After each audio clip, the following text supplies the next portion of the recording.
రేవంత్ రెడ్డి సత్యాన్ని ఒప్పేసుకున్నాడు. ఢిల్లీలో ఆమ్ ఆద్మీ పార్టీ కేజ్రీవాల్ని ఓడించింది మేమే అంటే అర్థం ఏంటి? బీజేపీని గెలిపించింది మేమే అంటే అర్థం ఏంటి? మేము జైలుకి వెళ్లకుండా ఉండాలి అంటే, ఓటుకు నోటు కేసులో నన్ను జైలుకు పంపకుండా ఉండాలి అంటే, గాంధీ కుటుంబం చేసిన అవినీతికి జైలుకు పంపకుండా ఉండాలి అంటే బీజేపీ చెప్పినట్టు మేము చేయవలసిందే. బీజేపీనే మేము గెలిపించాలి. ఇంత దరిద్రమా?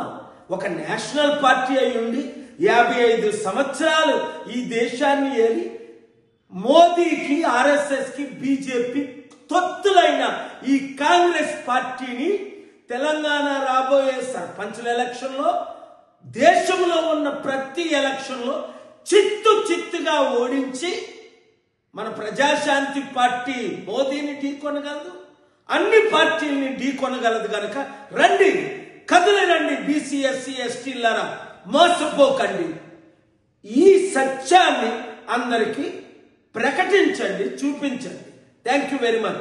షేర్ చేయండి.